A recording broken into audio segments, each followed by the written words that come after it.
Hello guys, তো আমরা এখন যাচ্ছি শিবরাত্রির প্রসাদ আনতে। ঠিক আছে,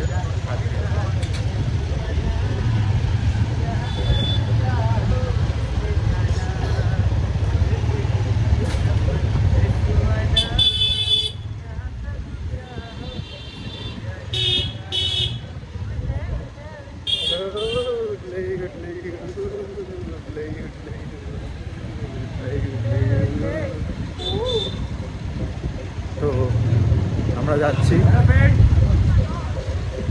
आज हम लोग घूमने वाले थे। आज हम लोग बाइक का रूट कर रहे हैं।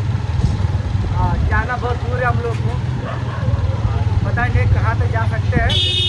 जहाँ पर हमारा स्टॉपेज होगा हम लोग वहीं पर ही सेकेंड वीडियो करेंगे। अभी हम लोग चल रहे हैं रास्ता में, तो रास्ता बहुत जाम है, गली गली में शोर है, हट जाओ भाई। अभी हम लोग का भाई लोग चल रहे हैं। हर महादेव, गली गली में शोर है, महादेव का आशीर्वाद है। আমাদের এখানে পুজো হচ্ছে, দেখতে পাচ্ছেন আপনারা। এই যে পুজো, জয় মা পুজো হচ্ছে। আমরা যাচ্ছি এখন। এই যে মায়ের পুজো হচ্ছে, আজকে হচ্ছে শিবরাত্রি শেষ হয়ে মায়ের পুজো শুরু হয়েছে। আজকে সোমবার। আবার আমাদের পাড়ায় গিয়ে আমরা দেখাচ্ছি আমাদের আজকে কেমন ভোগ বিতরণ হচ্ছে এবং খাওয়া দাওয়াটা কেমন হচ্ছে।